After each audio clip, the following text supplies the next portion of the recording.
Comment ça va? Bonjour. Eh ben, ça va. I'm doing good, and you? How was your day? I'm good. I was a little bit busy. I did the housework this morning like a grown up, and then I took a nap, and then I was just playing around with other stuff. Um, That sounds like a good plan. yeah, I'm remarkably domesticated. People don't know that about me.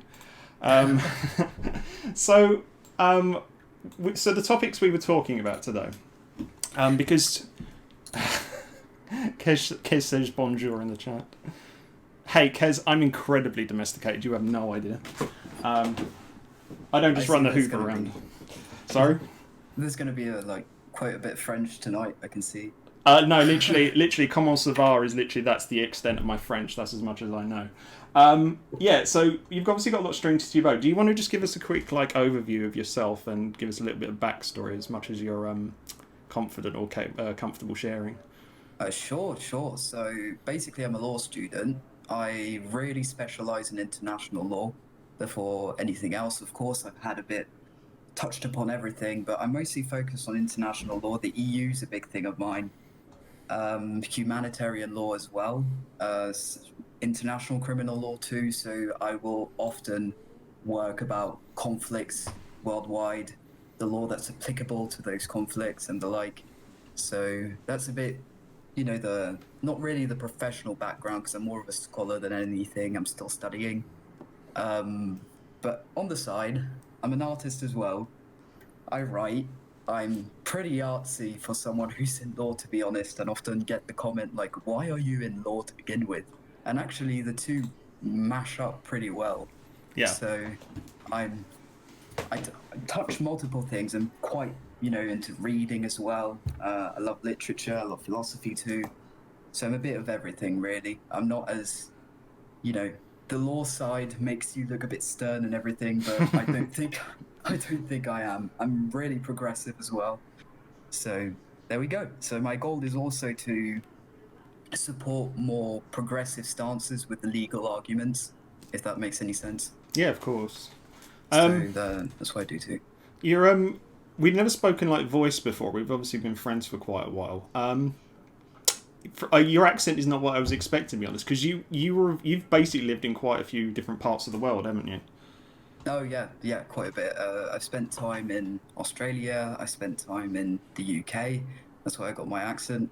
I grew up there, and a bit of South Africa as well. So Were a bit you of born everything. in South? Was it South Africa you were born in, or No.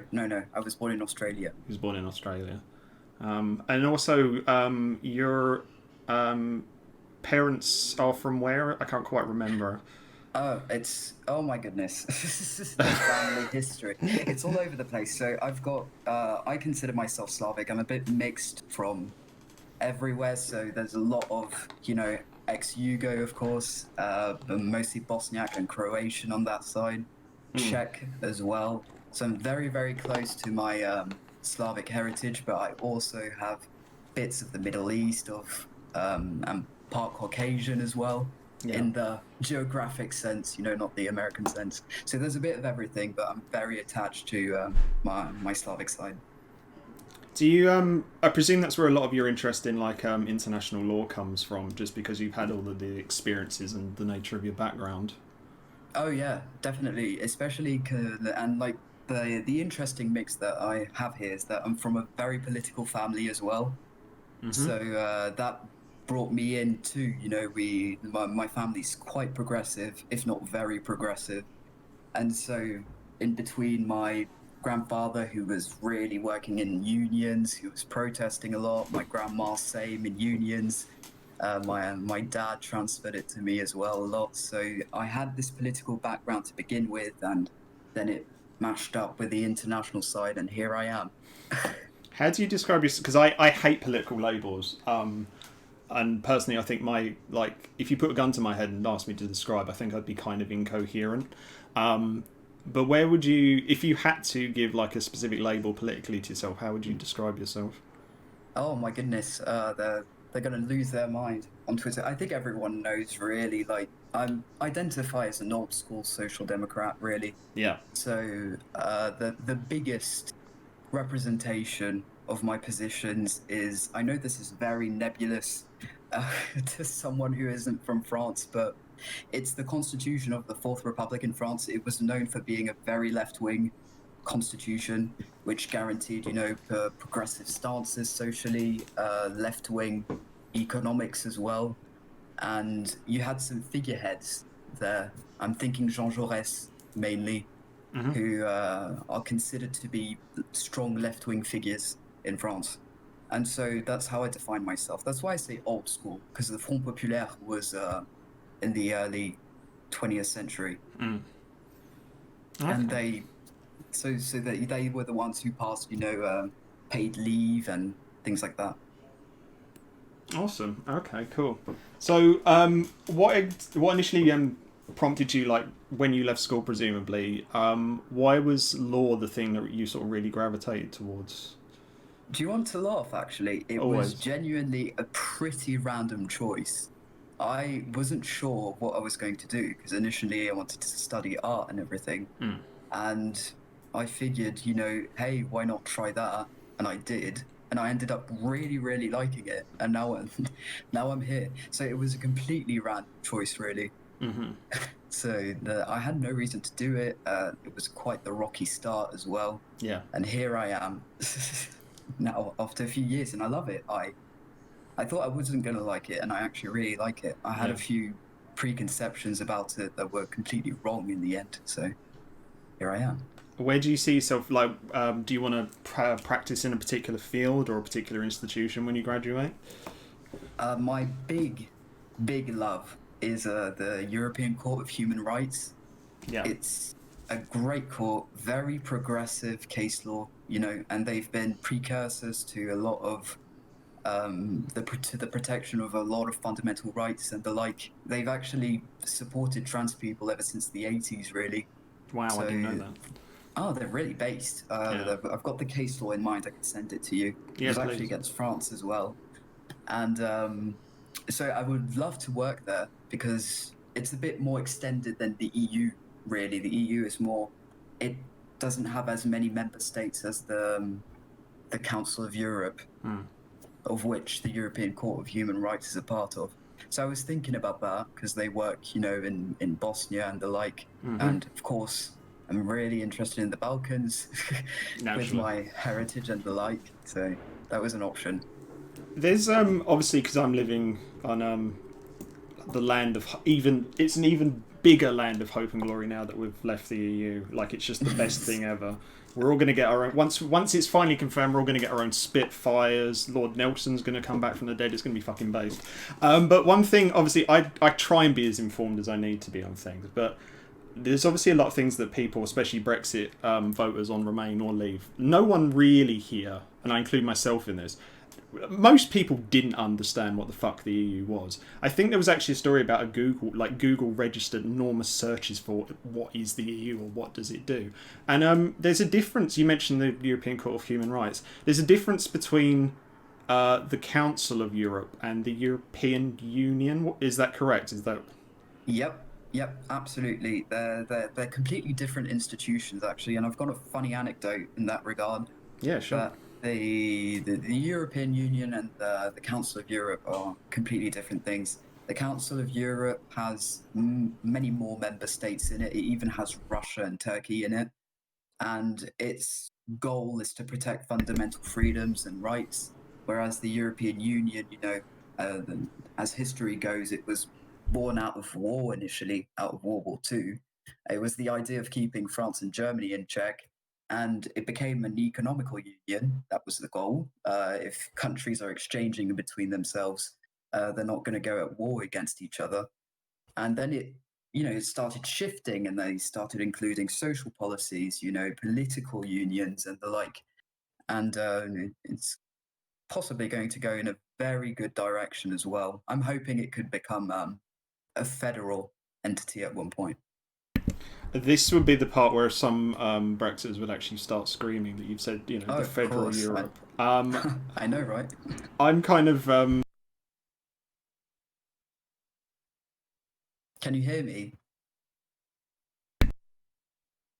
Sorry, my mic dropped out for a second. It's okay. I'm pretty damn old now. I don't know how old you are, but I suspect I'm quite a bit older. So I was a child when the Maastricht Treaty went through. So Yep. even at that young age, I sort of remember the sort of idea of people being worried about like a encroaching, creeping, like the shadow of the EU. And obviously when most people, especially in the Brexit referendum, say the EU, they always seem to be saying Germany. It was just sort of clawing into us. And like, I have family members, like my mother voted against joining the EC back in the 70s. But Yeah. now she was a very like passionate Remainer in 2016. But I don't know. How do you feel about the sort of? Or well, let's be fair. Let's call it a conspiracy theory that there's like a conspiracy between the sort of upper echelons of the Union, like Germany, like France, to basically federalise everyone. Oh my goodness, it's completely. It's quite ridiculous because every important European Union institution is voted in either, or more like, voted in either directly or indirectly by the citizens of the member states. Yeah. Or the important ones. So, of course, it's not the same with the courts, but when it comes to the institutions in of themselves, one we vote directly for, which is the parliament, and the others, it's constituted with literally the governments of the member states. So we do elect the whatever takes part of the European Union and the decision making and the like. People do not tend to understand that the European Union is what we make out of it. Yeah. If we don't participate in it, well, obviously you're going to have very unsavory people joining in, including Nigel Farage out of all people. Yeah. And they get to dictate policy afterwards. And that's very complicated. But one thing to understand when it comes to the European Union and like is that it's not this faceless technocratic entity on the international stage at all. It's what happened was that you have countries who decided to put their sovereignty pretty much in common, and they decided to organize common law in a way, not in the English sense of common law, but in a law that is common to all the member states which are a part of the European Union. So obviously you're going to have a situation in which, well, if all countries agreed to do something through treaties and the like, well, it's going to be above the national law because it's common to everyone, but such is the case as well for every single treaty that we have that's been ratified and the like. Yeah, I think it's interesting you sort of say about like the unsavoury people come in and obviously ratifying treaties and everything, and like obviously one of the things that crosses my mind when you say that is like the issue of primacy of individual like states' laws, because obviously that again was a big Brexit talking point. Are you able to give us like an idea of like how, if you, I know this is really unscientific, but like roughly like if off the top of your head like a percentage of like how much, for example, France or Britain's like laws are overturned or things are rolled back or anything like that? You know, does for example the European courts, like, do they interfere or quote unquote interfere a lot in like member states sort of judicial processes and stuff? Well, basically what's going on, the situation that you have is that a lot of the laws you have in your member state are European laws. Yeah. They're the European Union laws. So it's pretty much it automatically applies. You've got a few case law. There was a landmark case law, if you will, where they said effectively European law applies pretty much automatically, and it's unpronounceable. It's a Dutch name. I know a few languages, but Dutch is not one of them. Van Genden Loos. My family is Dutch. Oh yeah, it is. I can't speak Dutch though, so I have no idea. Yeah, Van Genden Loos. Yeah. Yeah. It was the landmark ruling pretty much where they determined that, well, since it's the common law, it is indeed above. But one thing to understand when it comes to law as well is that you always have a hierarchy pretty much. Not every norm, as we call it, sorry, I'm reacting to the chat. I know, Kizzen, no did he?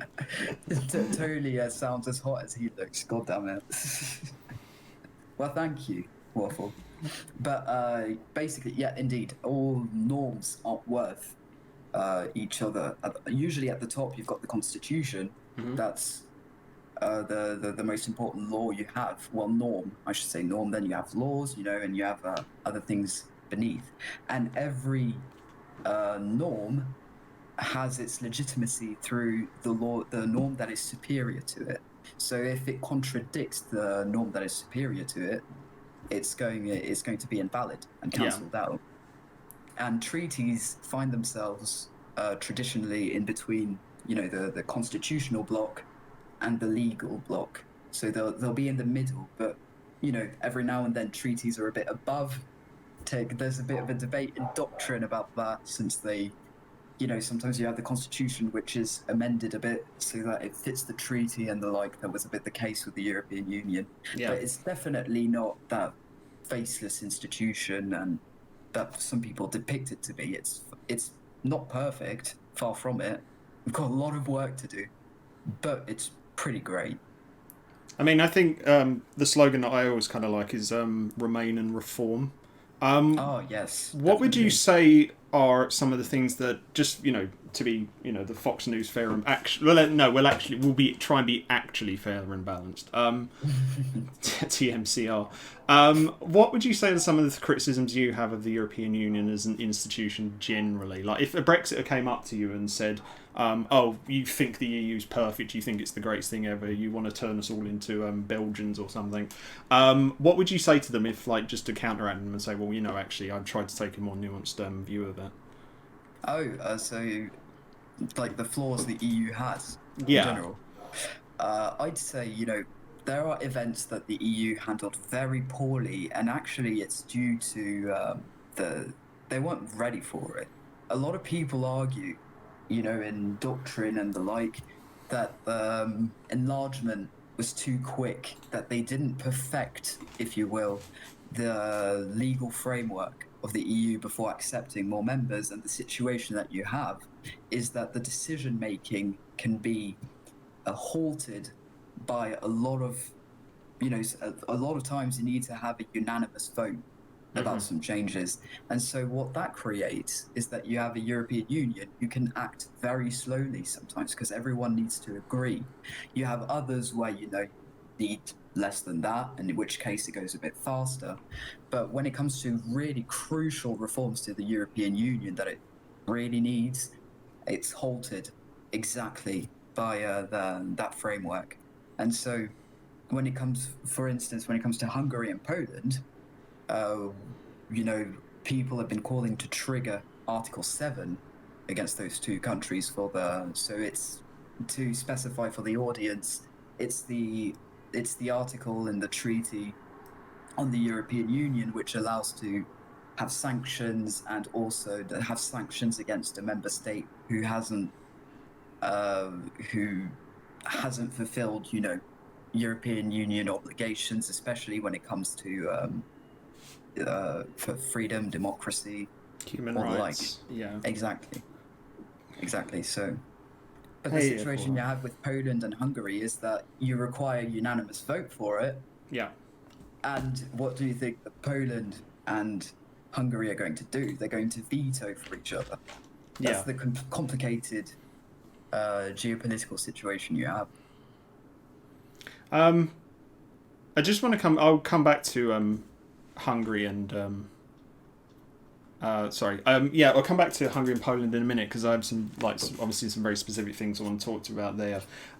Just as someone who is watching the whole Brexit thing from 2015 through the vote in 2016 to the current day, what was it like for you and like people around you, like both just in your personal life and like in your more professional life? What was it like watching that unfold as foreigners, like watching the process, watching the media around it? How did it look to people, for example, in France? Oh, goodness. Well, first, a good thing to know to begin is that the guy who's mainly taking care of Brexit, I don't know if you're familiar with that, but he's a French guy who's been handling it. So there's a lot of historical irony there. Yeah. The guy's name is Michel Barnier. Oh, he yeah. takes care of the negotiations. And from the outside, it's more like, what are you doing?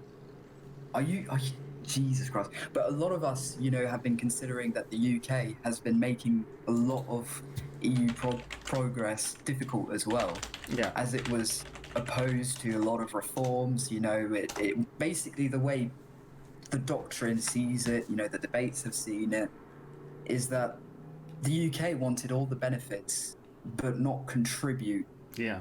in order to have those benefits. And that was quite unfortunate. And there were quite a few rulings as well where the UK, got into hot water because it tried to push in regards to some things. And thankfully, the European Union completely blocked everything. An Yeah. example of that is the mad cow disease.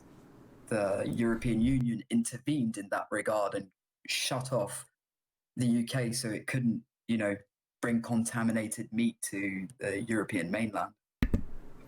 Is that There's been situations like that. the chlorinated chicken type thing with the US and stuff like that? Yeah.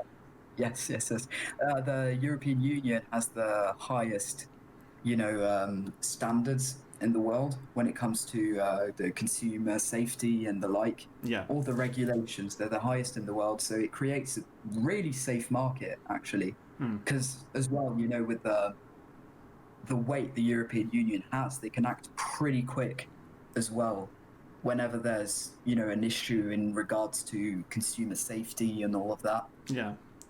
And the UK has been caught trying to cut corners a few times indeed.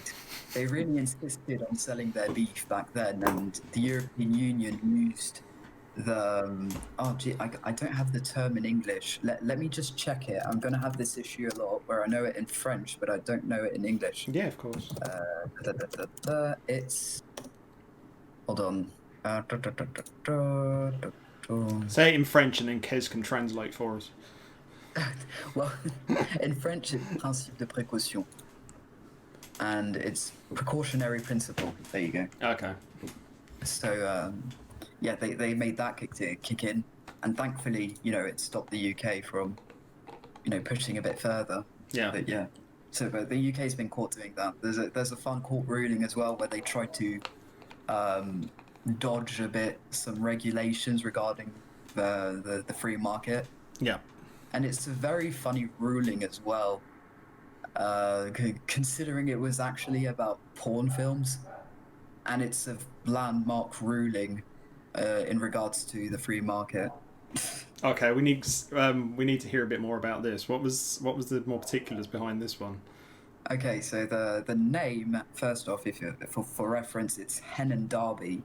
Mm-hmm. If I'm not mistaken, it's 1979, but I'm not sure. But I know it's Hen and Derby, and the story is basically you can have restrictions. You can have the member states who come in and are like, well, I'm not authorizing or I'm going to restrict such and such imports, and the European Union is like, well, normally you can't do that, but you can for specific situations. Examples would be sanitary reasons, things like that.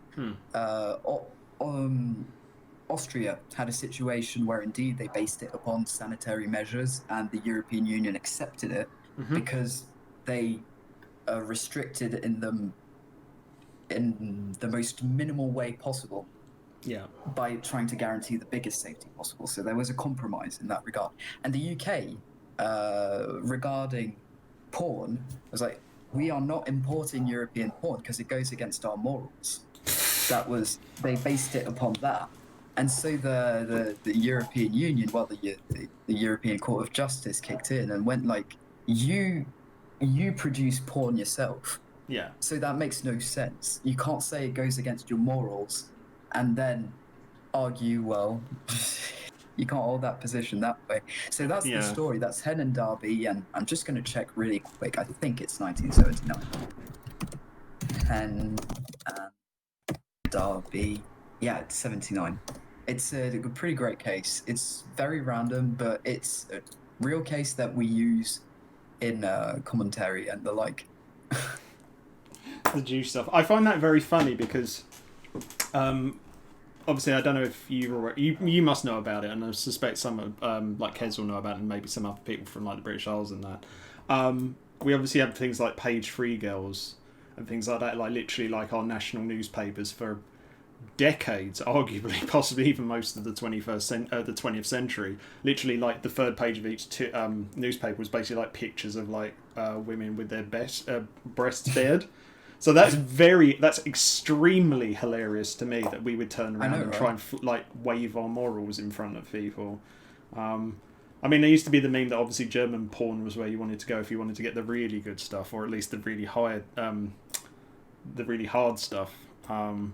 But yeah, that's just, that level of hypocrisy is astonishing to me, and the inconsistency is also as well, because like you were saying earlier about like almost like having your cake and eat it thing with the UK when it deals with the EU. Like for example, the a big argument we heard a lot throughout was like, oh, we can't do anything. The EU's put so much controls on us. They restrict us in so many ways, and it's like, bitch, we weren't in the Eurozone. Like, we maintained our own separate currency from the rest of the Union. Oh, absolutely. The what was going on for the UK was respecting the standards, but whether you are within the EU or not, if you want to sell on the EU market, you have to meet European Union standards anyway. Yeah. Otherwise, you can't sell on the European Union market, which is ridiculous. But now that you're going to have tariffs and the like, that's the big difference. And obviously, it's not going to be Boris Johnson who's going to pay for that. No. It's going to be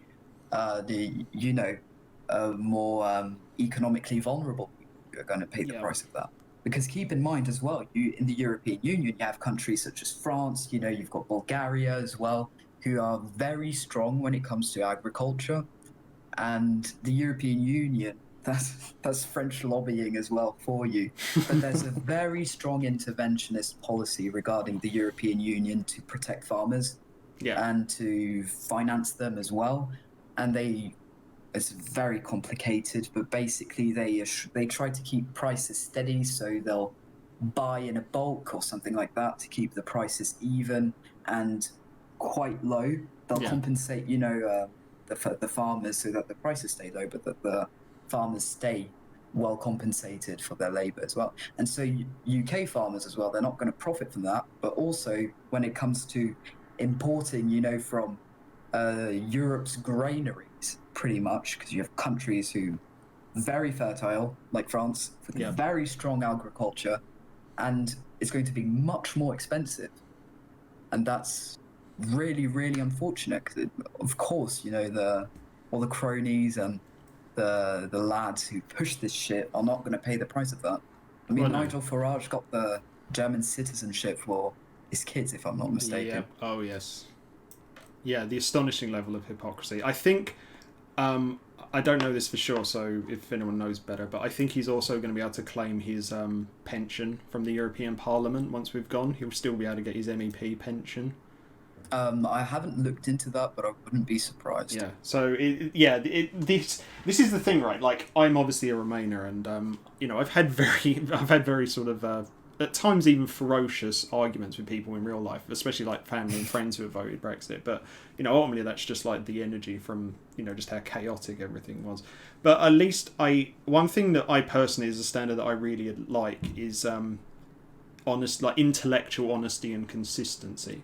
And the thing is that any side of any debate, you'll find people who like don't have that. But then the big cheerleaders for Brexit are the worst. They're the ones who are like the most morally and consistently bankrupt, and it's really disgusting. The thing you were talking about a minute ago, is that the Common Agricultural Policy? Is that one of those things? It is. Because I don't. Again, I should have probably looked this up, but like Wales voted 52.5% to leave, so 47.5% was remain in Wales.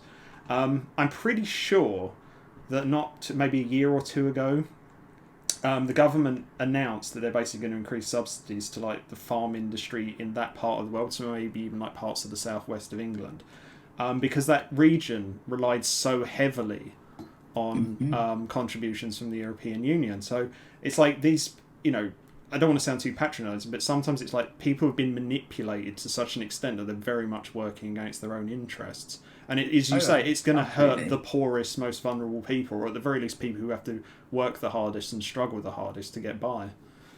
Well, I have to say, the European Union has a responsibility in that regard as well, because the European Union is demonstrably awful at PR.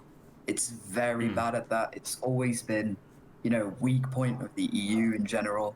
And so you find yourself in a situation too where you have those accusations that are levied against the European Union, and it doesn't say anything about them.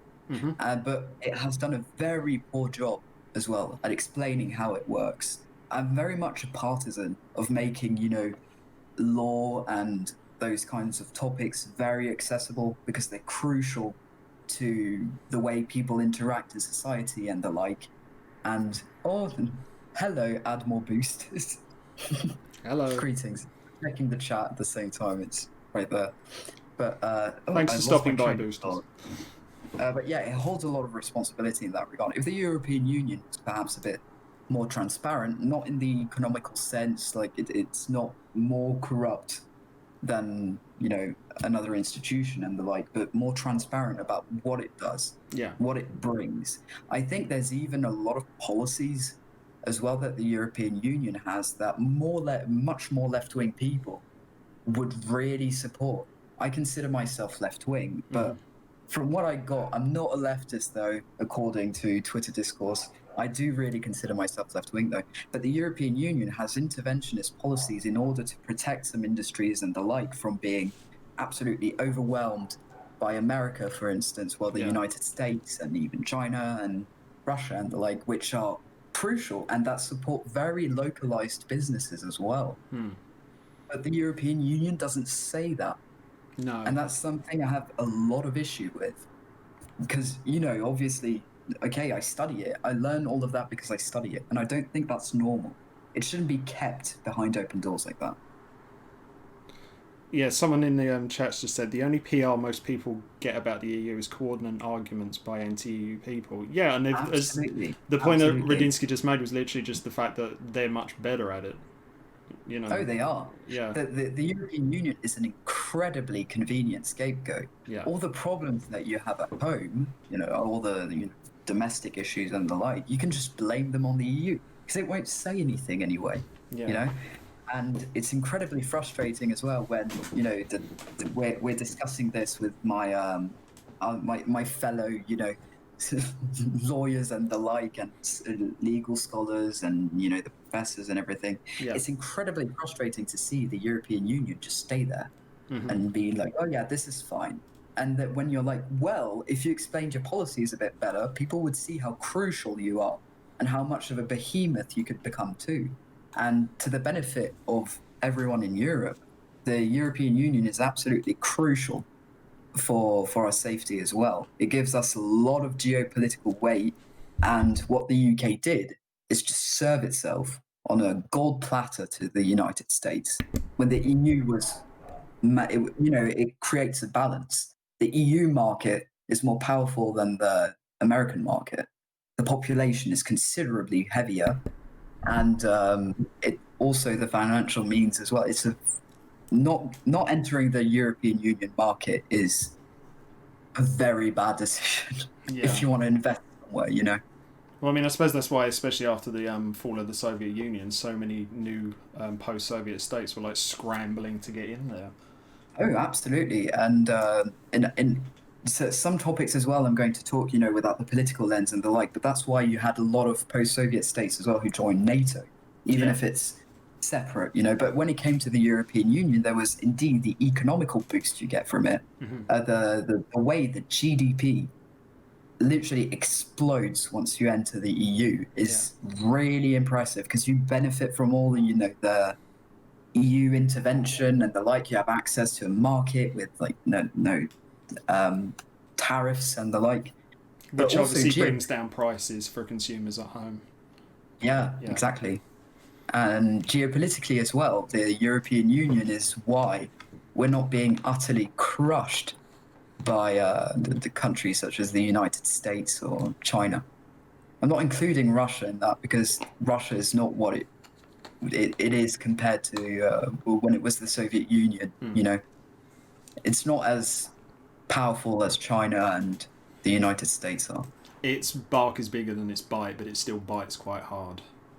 It's very strategic. Yasmin Mijanovic wrote about that in his book. I don't have the exact title; it's somewhere on my shelf, but it's a brilliant book about the Balkans that I highly recommend. Very nice guy as well.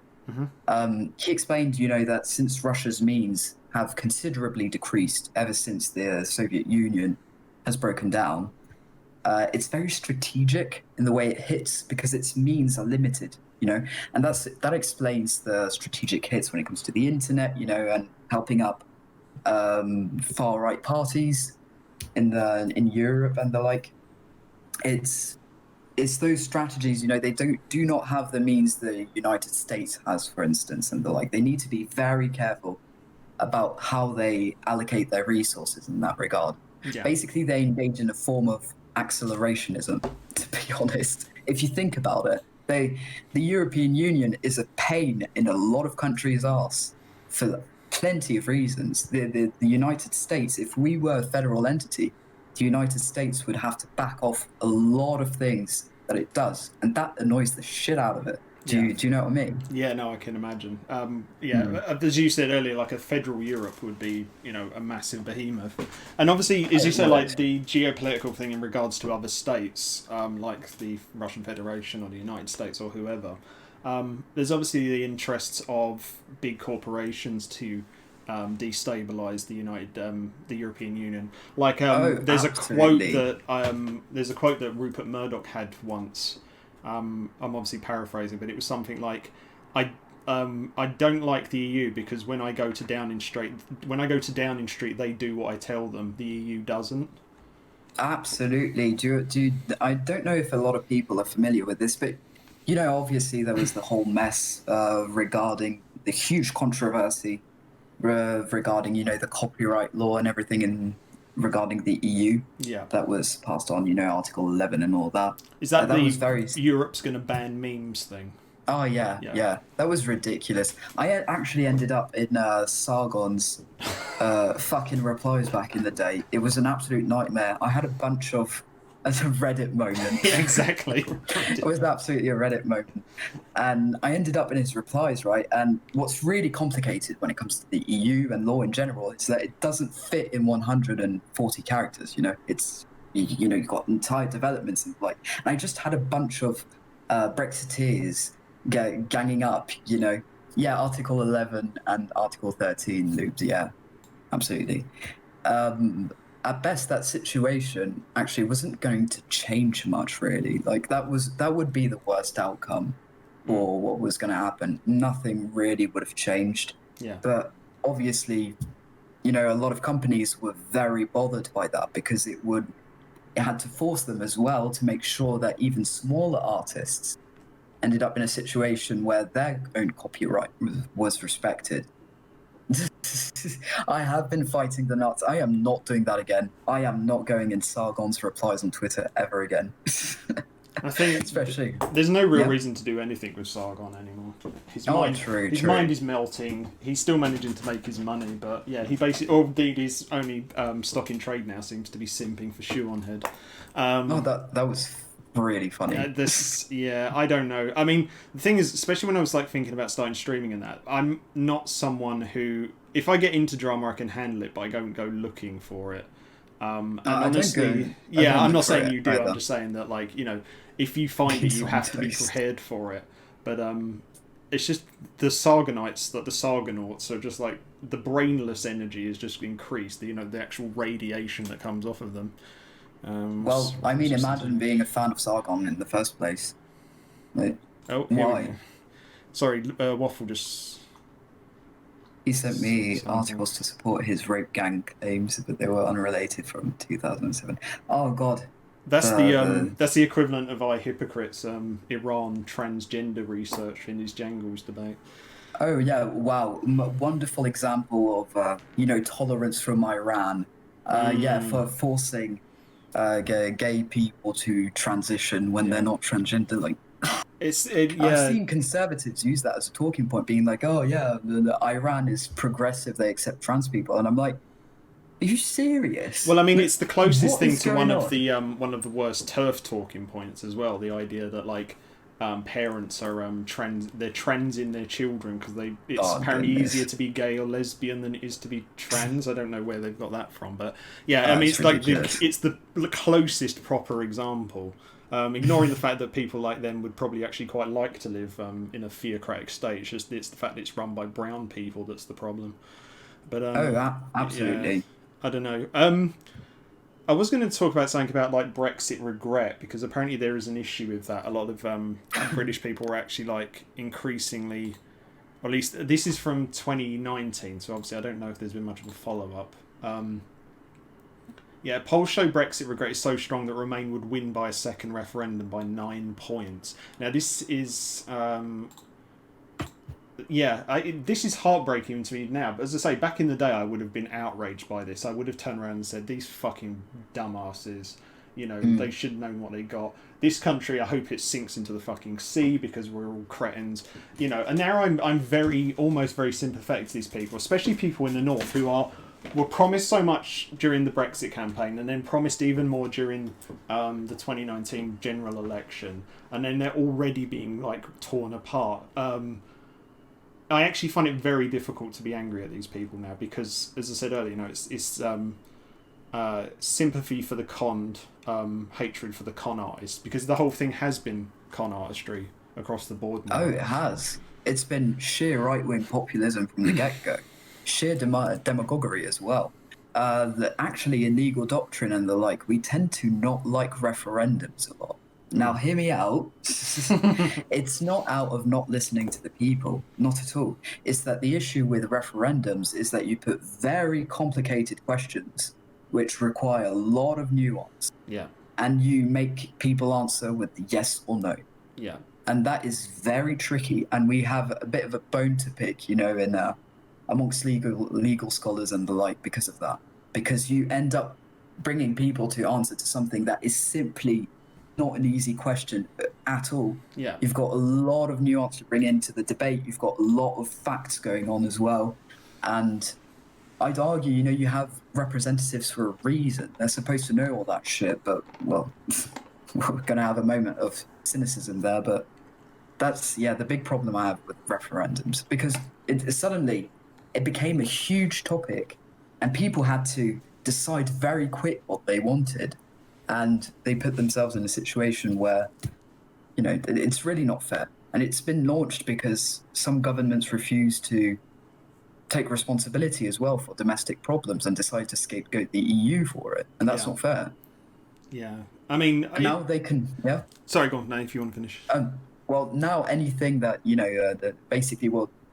anything that goes wrong is because, the EU has screwed us over in the Brexit deal and the like, Now they can blame it on that. Yeah. So they completely remove all responsibility for the shit they do. I think in an ideal universe, like referendums, direct democracy, plebiscites and things like that is the ideal system.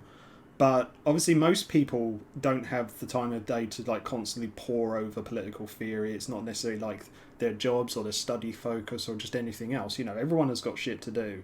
Of course. And so it is an unfair consequence that people who arguably have, people who have the most vested interest in these institutions are the ones who, unfortunately, don't have the opportunity for whatever reason to properly learn as much as they need.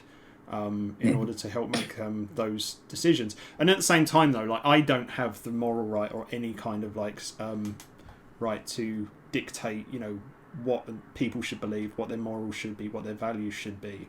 And obviously, I don't at the same time either want to criticize people and think like they're too dumb or they're not, they're too lazy to get educated. It's just very hard.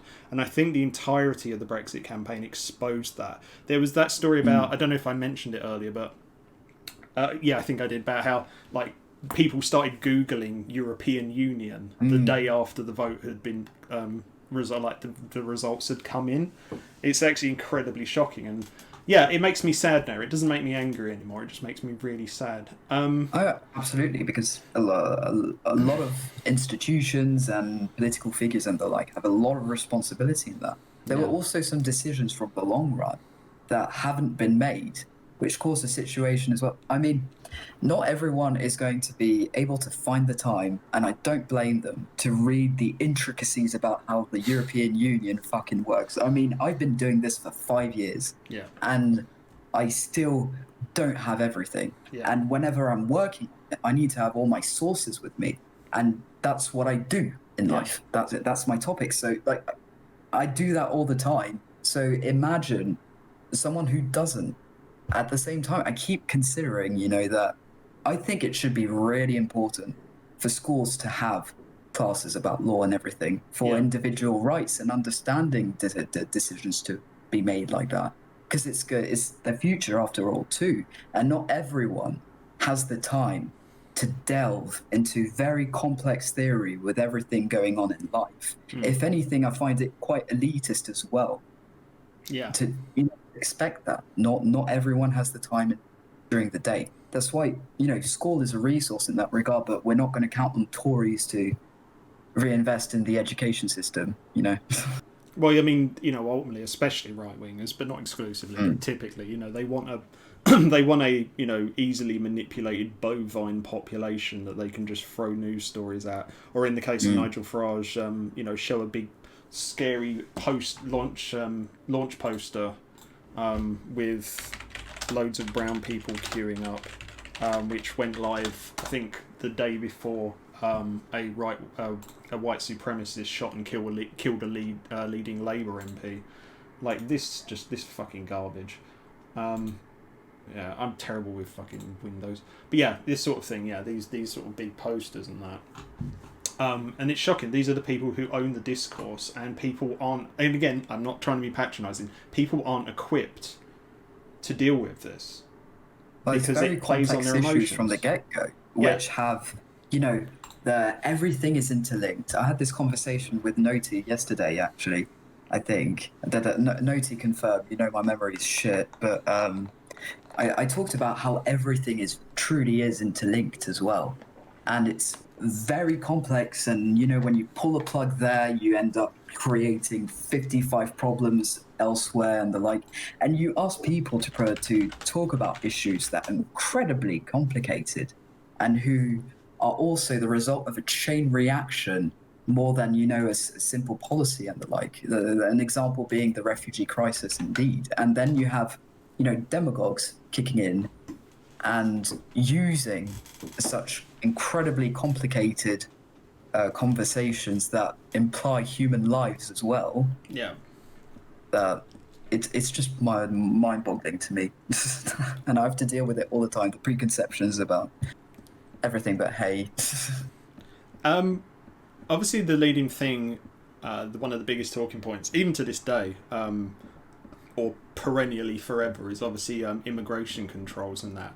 Now, as I understand it, as a big fan of right-wing press, a committed, subscribed Daily Mail reader, basically 400 million brown people come into the UK every 2 months, about 400 million. They're all being flown in by the French and Germans. Whether or not they're here to just breed out the white race is up for debate, I guess. We have no control over our immigration policy whatsoever. Except that wasn't true, was it? Like in terms That's of EU a complete law. lie. Member states still handle their immigration policy. Yeah. It's just that the European Union handles the exterior borders when it comes to tariffs and the like. But that's exactly the issue that you had. Oh, sorry, my voice, my voice going all over the place. But that's why there was such an issue in regards to to Italy, to Malta, to Greece as well. The way the member states still have complete control over their immigration policy in general. So it was those countries who just received everything, and because in international law as well, it tends to be where you land by boat when it comes to refugees. And so they just left, and that's one of the big points. I've got a grudge against the EU for that, but I've got an anecdote as well in that regard. But that's a big issue I have with the EU. They handled it incredibly poorly, but that's what happens when you don't allow the EU to be more integrated as well, because we end up with very, I've got the French word in mind, but I don't have the English one. C'est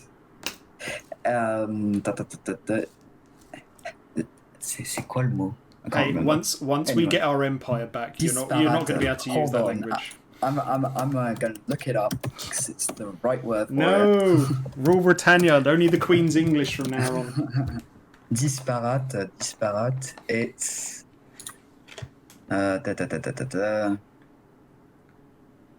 Oh, apparently it's the same in English, but I'm not sure of how to pronounce it. Okay. Someone in chat says it's Disparate. disparate. I don't know. I'm just doing offensive accents disparate, because it's disparate in French, but it's also disparate. Is it disparate in English? I'm not sure how to pronounce it. I don't get to practice my English that much. Next time I have you on, we're going to do I don't know if I'll get Duolingo or something, and you're going to teach me French, and then we can learn Dutch at the same time, so you can pronounce that other thing. Absolutely, yeah. That's what I'm going to do. Yeah. Absolutely. So we touched on them earlier, Hungary and Poland. Oh goodness. Yeah. Was just to get this bit out of the way, wasn't Hungary, I'm not going to say responsible for the Syrian refugee crisis, but the way they handled it, or am I wrong? I want to say is it Bulgaria, but it was a Eastern European country where literally lots of the Syrian refugees were showing up, and then they basically opened the borders, more or less. Am I remembering that wrong? I think I got that from a Kraut video, so make of that what you will. I'm not too sure what you're referring to exactly, but what I have in mind, you've got Turkey, who's using it as geopolitical pressure against the European Union. They said, well, okay, like you want to be bossy and everything. Erdogan is just being like, well, yeah, I'm open the gates, if you don't do what I say. That's what I was thinking of. Yeah, it wasn't. I got the countries completely wrong, but yeah, I think that's actually what I was thinking of. Well, you do have, though, like Hungary has been openly hostile, but it's still pretty far in. But, keep in mind the Balkans, most of the Balkans aren't in the European Union either, and they've been dealing with it. And so they're trying to cross through Hungary as well to get to Germany or Sweden, countries who are open to refugees. The most cynical aspect is that it's not even out of human goodness, but I break Noti's heart every time in that regard, because there's a lot of cynicism and everything behind those things. Even decisions that are good have quite sinister motives. Sushi's agreeing in chat. But yeah, so they did try to cross through Hungary, and Hungary closed everything, and they planted, I'm going to be checking words to translate. They planted watchtowers and the like around, and been very repressive. So it was very much like it was flexing, basically. It was basically, as you say, playing like the geopolitical game. Oh, absolutely. Everything is about geopolitics. Yeah. Every single decision a country makes is geopolitics. Even if it seems, very innocent and the like, every move is very planned. I spend my time having to, stare at the news when working on my essays and the like, being like, okay, what are they doing there? They're doing this for that, it's insufferable, really. Yeah, of course, I can imagine. I don't know if this is, well, I'm going to say it, even though part of me is worried it's hyperbole, but honestly, when I keep looking at stories coming out of Poland and especially Hungary, part of me is actually like sometimes wondering, is there going to be like an LGBT, almost, not obviously on the same scale, I'm not comparing them directly like in terms of like numbers and everything, but I sometimes wonder if there's like almost going to be like a humanitarian asylum crisis for queer people coming from that part of the European Union. Because that could be actually possible. Yeah. It's not sure, but it could be possible. I'm quite sure the LGBT population to begin with out of those two countries have applied for asylum in other European countries. I mean, even if it's not the European Union, Chechens have been doing that. In Russia, they've been applying for asylum, and of course you had some European countries who accepted them. France has accepted a few of them. Yeah. There's a high chance of that happening. The benefit that they have is that since it's they're citizens of the EU, they can just move. Yeah. and they don't have, to apply for a visa and the like. They can just go wherever they want. Yeah. But, they don't want to. That's the thing people need to understand about refugees as well, is that you never want to leave home. And, the ideal situation would to find yourself where people don't have to do that. Yeah. That's the big problem, because you have integration to think about if you don't speak the language, and you have to adapt. You have to have means as well to be able to move, even if you don't have to apply for visas and everything. Moving is quite expensive. Yeah. And yeah, it could be possible, really. I mean, so they don't. Yeah. Sorry, go on. Yeah, they don't need to apply for asylum per se, because they can just move through freedom of movement. Like, they can automatically go to any European Union country possible. They don't need a permit to stay. Yeah. I think obviously there's that conflation either through willful ignorance or just deception or anything like that, that the conflation between like refugee, migrant, illegal immigrant, all of these things just basically become one sort of mass to, especially people on the right, for example. And I mean, I think that is a thing that's little known. I think especially in terms of like quote unquote British exceptionalism, it's like, well, why wouldn't a lot of people don't want migrants and refugees and asylum seekers coming here, but also at the same time there's that sort of dissonance where they're like, well, of course they're going to want to come here. That's why we need to have extra immigration controls. That's why our Home Secretary, Priti Patel, is pretty much like on the verge of like sending out gunships into the English Channel. Oh, goodness. Because she's a lunatic. I mean, this is the thing. I know the word gets thrown around a lot, but Priti Patel is a fascist. In some ways, because there's been this story recently that some people have been saying that Boris Johnson is going to resign in 6 months. And I actually want him to stay on to the next election, because I'm terrified she would win the Tory nomination, and then a lot of people would be fucked. Oh yeah, absolutely. And people do indeed mix everything up.